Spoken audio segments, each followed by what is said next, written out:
Imaginen la escena.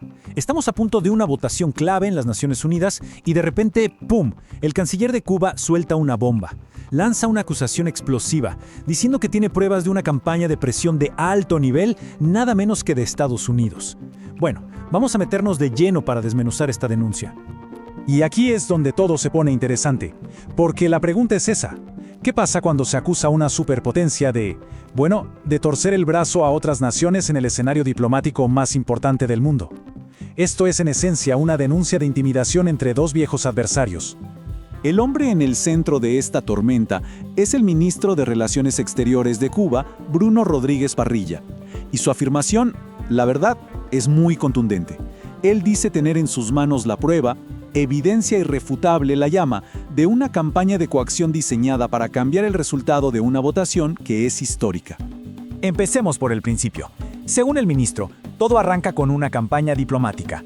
El objetivo que él describe es muy claro: presionar a varios países, con un foco especial en América Latina y Europa, para que cambien de opinión y modifiquen su voto de siempre en contra del embargo a Cuba.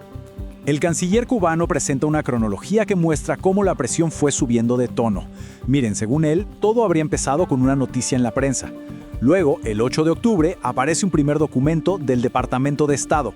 Y apenas 9 días después, el 17, llega un segundo documento que él describe como mucho más amenazador. Bien, ahora vamos al meollo del asunto.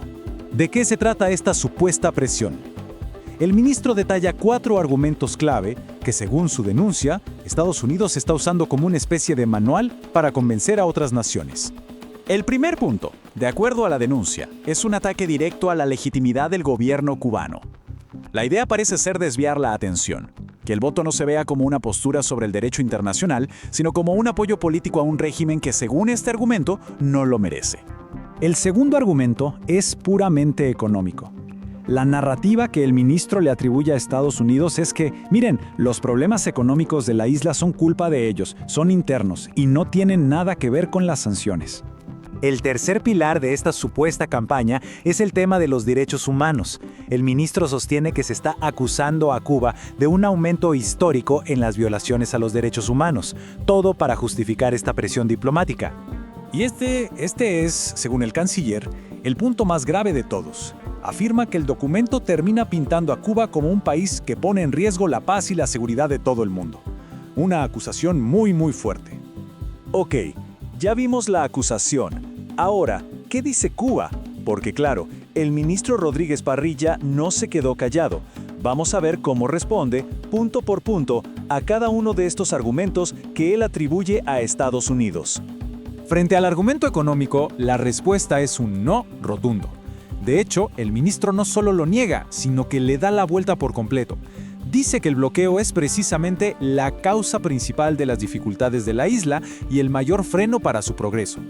Sobre el tema de los derechos humanos, el ministro contraataca. Califica el argumento de cínico, de hipócrita y devuelve la acusación, señalando lo que él considera el propio historial de violaciones de derechos humanos de Estados Unidos. Y en cuanto a ser una amenaza para la seguridad mundial, la respuesta es de incredulidad total. El canciller lo llama una burla, un cinismo extraordinario.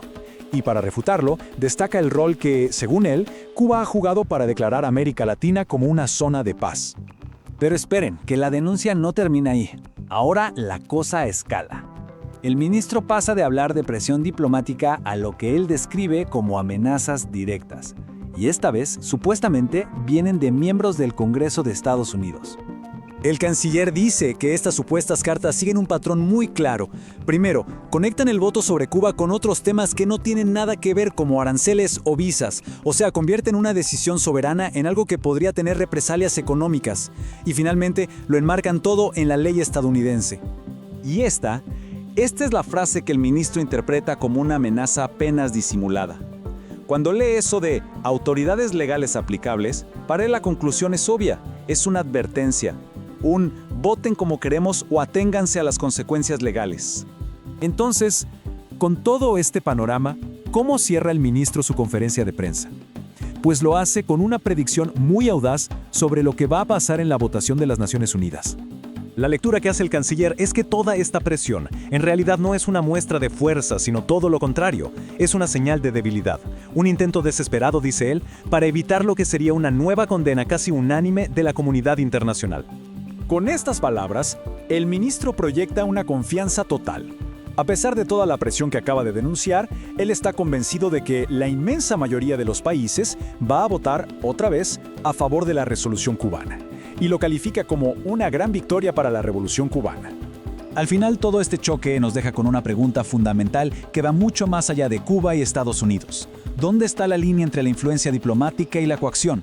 Esta denuncia deja esa pregunta flotando en el aire de las Naciones Unidas, y la respuesta, como siempre, es compleja.